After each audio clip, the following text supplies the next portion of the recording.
Ang umaga sa inyong lahat yan mga kabayan, mga ka-idol. Thank you so much sa inyong lahat sa patuloy niyong suporta sa ating munting channel dito yung Mix Vlog. So ngayong umagang ito, araw ngayon ng Lunes, December 15 po. So sa punta tayo ng Samal ngayon mga ka-idol kasi may isang viewers natin galing sa Pugong Biyahero na galing pa po ng abroad, no, na gustong ah patingnan po yung kanyang bubong sa kanyang bahay kasi po ang nangyayari daw, dami daw tagas kasi galing po sila ng abroad at nagbigay siya ng time or saktong oras kung kailan ko puntahan daw yung kanyang bahay kasi naghihintay po talaga to sa akin mga kaidol. So pupuntahan natin ngayon sa Samal. Abang kayo, subaybayan yung ating video ngayong mga araw na ito mga kaidol para at least makita nyo yung pupuntahan natin at ang ating isang viewers. Thank you so much. Good morning once again.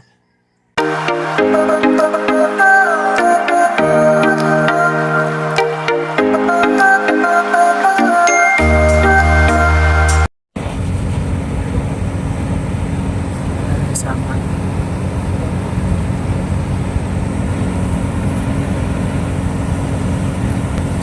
Tawirin muna natin tong sila nila dito mga kaidol papuntang Samal.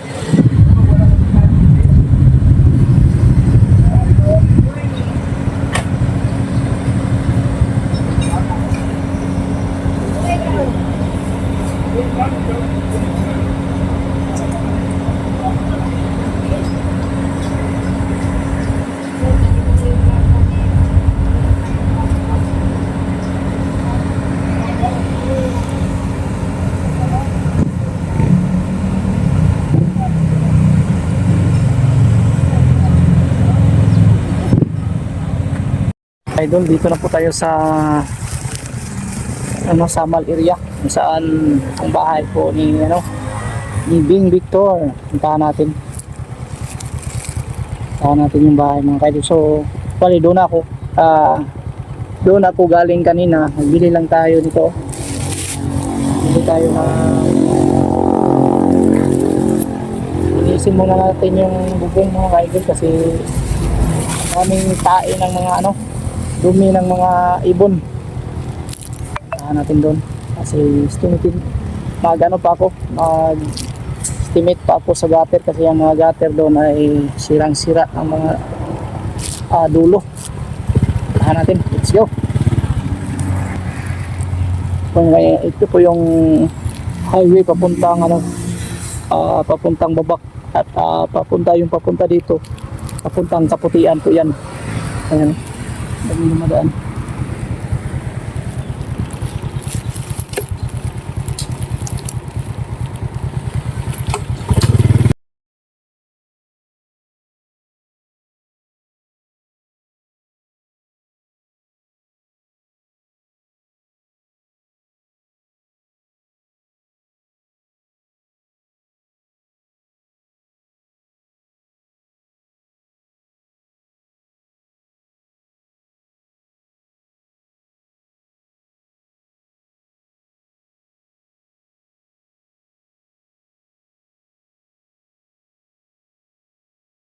Yan mga ka-idol, dito tayo sa Samal area.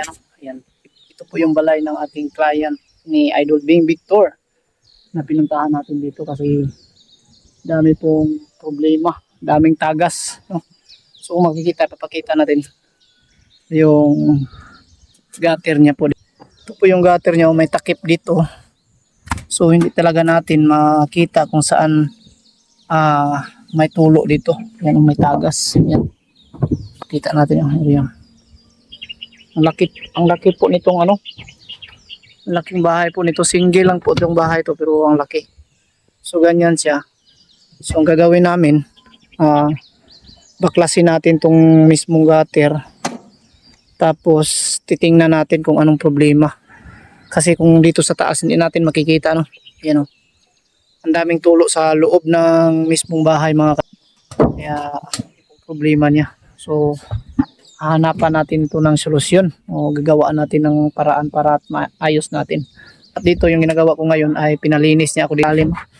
Yung daming mga dumi ng ibon. Ayan, oh, makita niyo mga bakas yan. Kinikis-kis natin yan, ayan. Tapos winalis. Gamit natin, winawalis natin. Hindi tayo nakapag-video dyan mga ka-idol. Yan, oh. Wala na yung mga alikabok. Tinanggal ko na lahat. Yan, at sakla pa dito, may tumubo pa dito na dahon, no? Ayan, oh. Sa mismong gutter talaga siya nakadikit. Ayan pang isa, oh. Tanggalin natin yan, pero ikutin muna natin sa taas to. Akyatin ko doon sa taas para makita natin yung problema. Oh. Tumubong.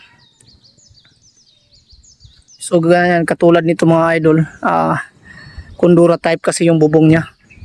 So pag Kundura type, ang kadalasang mangyayari nito mga ka-idol, pag ganito yung klaseng bubong na ilalagay nyo, pagdating ng araw nito ay ito ay mag-ano siya, yung sira niya. Kung halimbawa may mga tagas, mahirap nyo siyang tumbukin kung saan siya banda talaga, kasi sa ilalim nito hindi man talaga mismo kung dyan kumulo siya sa bandang ilalim sa mga kisame nyo, hindi talaga matumbok mo kung saan siya dito part siya tumulo, kasi may insulator pa yan nakalagay sa ilalim at hindi mo alam kung saan dumaan yung tubig, no.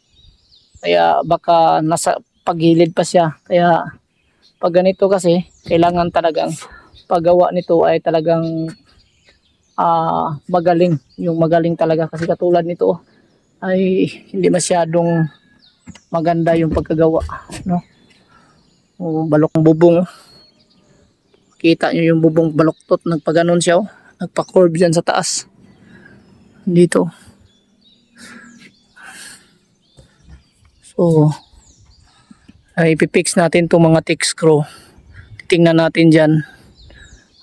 Dyan na muna yung ayusin natin sa araw na ito, kasi ako lang mag-isa. Kailangan pang maghanap ako ng kasama dito, no? Kasi ito kailangan tong ayusin talaga yung mga gutter, alulod. So abang kayo dito sa taas mga titingnan natin. Okay, idol, yung dala natin gamit, oh. Kaya natin dun sa taas para at least ating matingnan, no? Anong ating solusyon yung gamitin natin sa taas. Binahayan ng ibon dito sa ilalim. Ayan, titingnan natin yan sa ilalim. Ayan. Ito idol sa taas, oh. Tumubo na po yung salbok dito sa mismong gutter, oh. Ayos natin dito sa taas. Ayan. Dito sa ilalim tanggalin natin to. Tumubo na po siya. So sa tingin ko ang dami na itong ang dami ng lupa sa ilalim nito, kaya tumubo siya. Ay, isa pa dito, laki. Yan, kailangan din yung matanggal. Tanggalin din natin yan. At dito binahaya ng ibon. Titingnan natin dito sa loob. Yan, o. Ayan, binahayan. Pasok natin. Ayan, meron sa ilalim.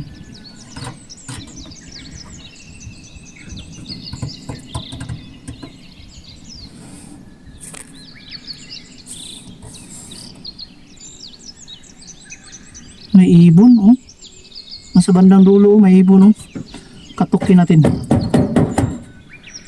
Pero nakatago yung ibon, oh. Kikita nyo. May ibon dyan sa ilalim.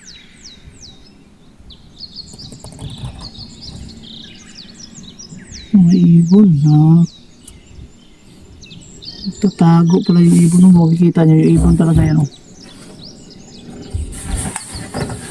So, natin. Ano ba yung nasa inyo? Oh! Shit, natakpan tayo.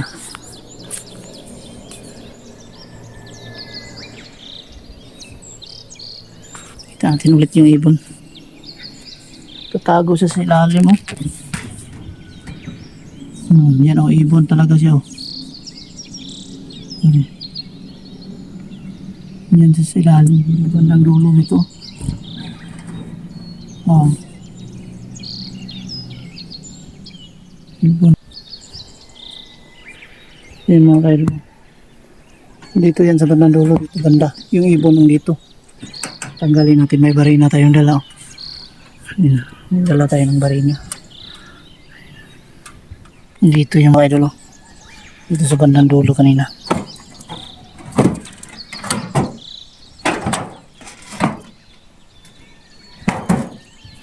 Tago.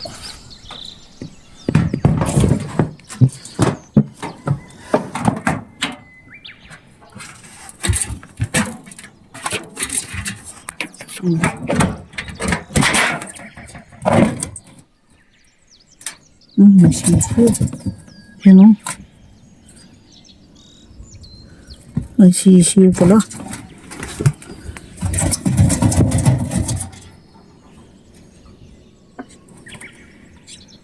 Ang sisiw sa ilalim mo. Wawa yung sisiw. Tingnan natin dito kung saan ba ang malaking problema. Ayan. Hanggang laki.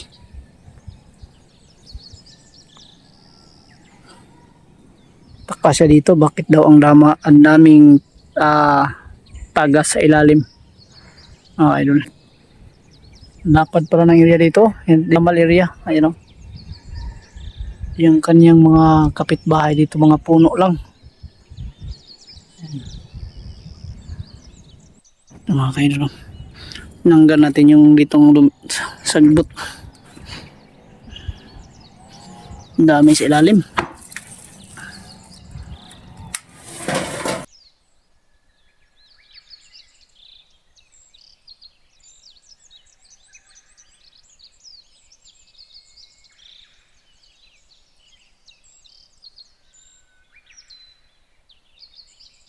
Yung mga kaidol natin yung mga, kasi may mga butas dito. Unahin muna natin yan i-repair, tapos yung mga text screw ay kailangan tayong higpitan. May ano tayo, barina tayo. Higpitan natin yan. At itong mga katulad nito ay nilalagyan natin ng blind rivet sa tulad nito. Kaangat siya.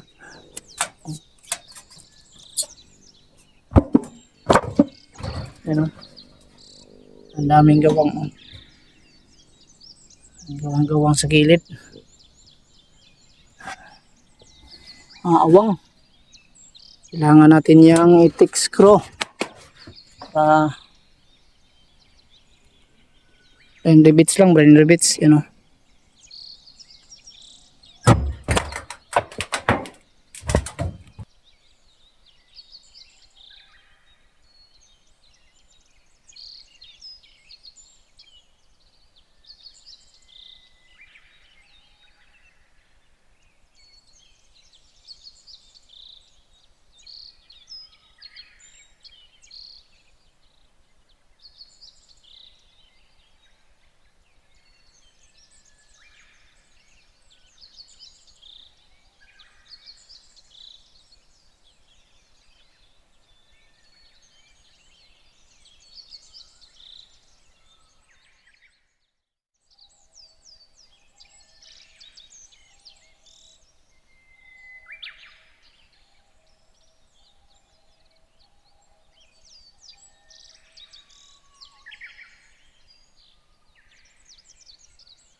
Ano mga ka-idol, oh.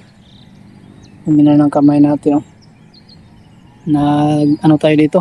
Naglagay tayo ng bulka. Bulka natin.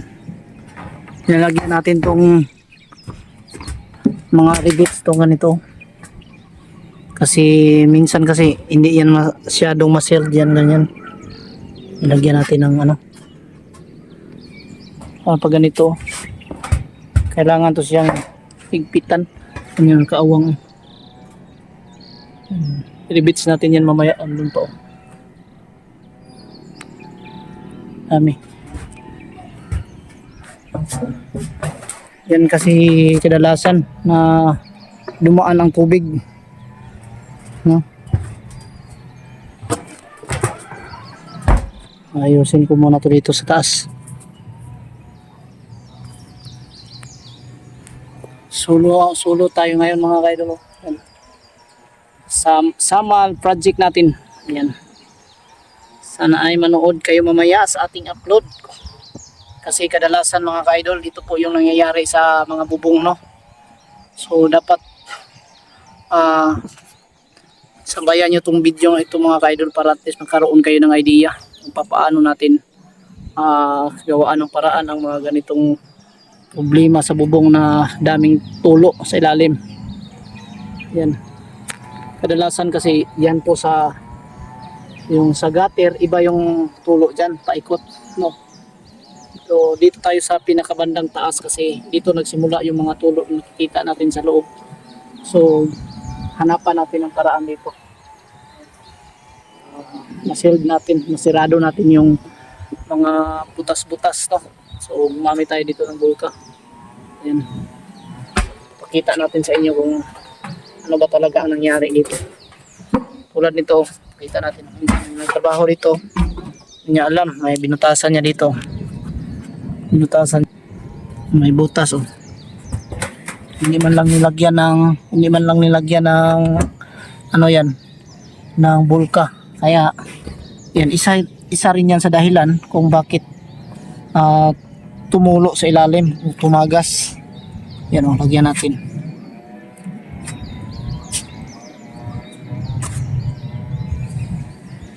Dami dito. Hanapin talaga natin yung mga problema, no? Para masolusyonan natin.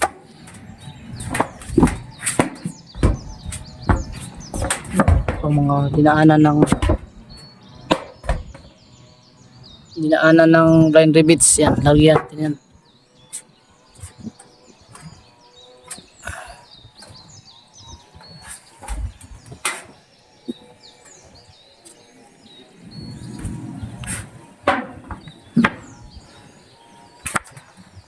Samal area,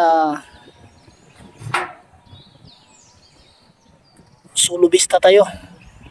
Bukas may kasama tayo dito para mag-repair sa gutter mga ka-idol. I-repair natin ito bukas.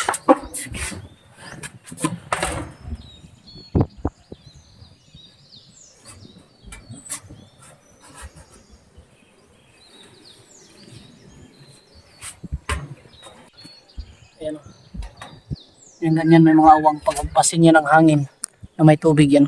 Kita niyo yan. Yan may awang. Pagpasin niya ng tubig mga kaidol, diyan papasok. Pagpasin niya ng hangin na may dalang tubig, diyan papasok yung tubig mga kaidol. Po yung kundura type na bubong. Kundura type. Kaidol, papakita natin itong dahilan kung bakit siya tumatagas ilalim mo. Yan, oh.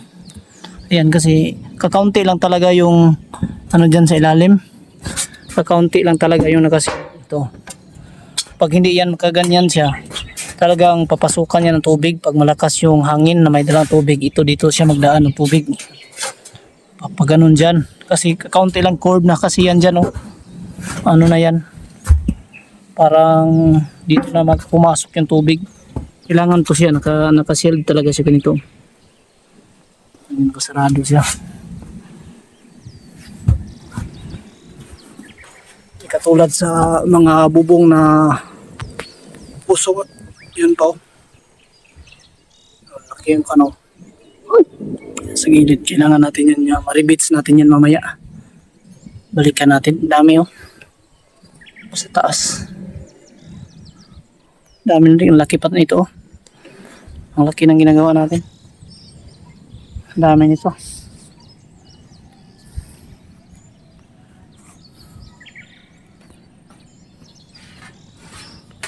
Ang ginagawa ko dito ano muna tayo,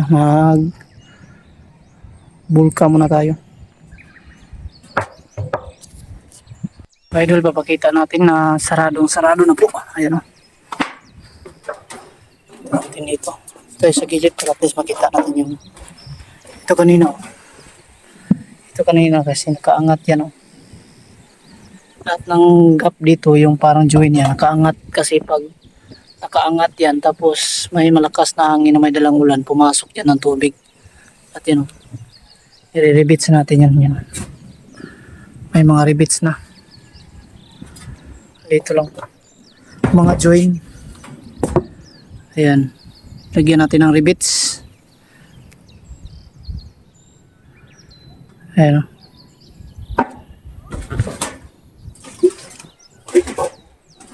Oh, wala nang nakaangat. Tingnan nyo. Antay na lahat. Sigurado yan. Ano? So, pati na yan dyan sa kabila. Ilagyan na natin lahat. Iniribits na.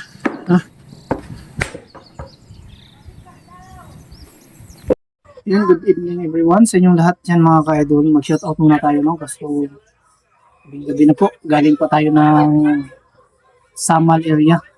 Sumakay pa kasi tayo ng barge papunta dito pa uwi. Kaya hindi po madali kasi daming ang taas-taas ng pila. Nabot tayo ng 1 oras siguro sa terminal ng ng barge bago tayo nakasakay. So mag-shoutout muna tayo mga ka-idol. Ayan, shout out kay LB Romboso. Ayan, shout out sa iyo idol LB Romboso. At Gonzaga and Gaho family, shout out sa inyo dyan idol. Thank you so much sa suporta and ingat po kayo palagi. At shout out kay Diosdada Ridobanti from Mandaluyong City. Ayan, shout out sa iyo idol. Ingat ka po palagi dyan sa Mandaluyong City idol and advance Merry Christmas po. Shout out kay Angelica Oksu from Pasig City. Ayan. Shout out sa iyo idol Angelica no, at ingat ka po palagi dyan sa Pasig City. Thank you so much sa suporta. And advance Merry Christmas sa inyong lahat dyan sa Pasig City. Shout out po kay Melinda Flores from CDO. Shout out idol sa CDO no. Thank you so much sa patuloy mong suporta sa ating munting channel dito yung Mix Vlog. Ingat po kayo palagi dyan sa CDO. In advance Merry Christmas. At shout out na rin natin si Idol Lily Rose Coronado from Banga, South Cotabato. Yan, shout out Idol Lily Rose Coronado dyan sa Banga, South Cotabato no. Ingat ka po palagi dyan and advance Merry Christmas po. Shout out natin itong ating mga namimigay ng pakulay sa ating live. Minsan pag mag-live tayo, ito po sila kadalasan ang nagbibigay. Hindi naman po every time mag-live tayo sila ay namimigay, pero minsan ang iba dito nagbibigay. So shout out kay Bing Victor, shout out Idol Bing Victor. Siya po ngayon ang ating client no, si Idol Bing Victor. Nagtitiwala sa ating kaalaman patungkol sa construction, sa ating trabaho no, dahil nakita kasi po niya sa ating mga trabaho at siya po ay nagkagusto no, kaya po hinihintay niya talaga po ako na makatapos sa aking ginagawa na mga project at nagbigay din siya ng pizza kung kailan pasimulan yung kanyang ipagawa doon sa Samal. So ngayon pizza 15 ng Disyembre po yung gusto niya na magtrabaho. So, ito na po yung upload natin. Ito po yung bahay na ginagawa ko. So, shout out Idol Bing Victor. Thank you so much sa pagtitiwala and ingat na po palagi. At kay AIDS Playing Fanda, shout out. Thank you so much sa pakulay idol. Pia Vlog, shout out. Advance Merry Christmas. Ingat po kayo palagi idol. Pia Vlog and Nora Nibin, shout out. Thank you so much sa suporta. At ingat ka po palagi. At Natalie Johnson, shout out. Lolo Binit, shout out. Marlon De Leon, shout out. Maria Tano to Vlog, shout out sa inyo lahat dyan. Ingat kayo palagi. At Merly Arandia, shout out din. At Idol Busy Meat, Busy Kitchen po. Thank you so much. Shout out sa inyo dyan. At ingat po palagi, Idol Busy Meat, Busy Kitchen. Sa lahat po ng gustong matuto magluto sa kusina, just subscribe sa channel po ni Idol Busy Meat, Busy Kitchen. Kasi siya po ay nagtuturo ng patungkol sa pagluluto, mga pagkain o mga kakanin po, o mga kanyang tinuturo. No? So kung sinong may gusto, just subscribe. Busy Meat, Busy Kitchen po ang kanyang YouTube channel. Thank you so much sa mag-subscribe at ingat kayong lahat. Shout out kay John Reyong ko. Yan, shout out. At Ana Valerio Adriano, shout out. And Don Regis Cabiluna. Thank you so much, Don Regis Cabiluna, sa mga Cabiluna family dyan sa Balay Bukidnon. Shout out sa inyong lahat at good evening. Ingat kayong lahat. So yan lang muna mga ka-idol ang ating vlog sa araw na ito. At ingat kayong lahat. Advance Merry Christmas. Bye-bye.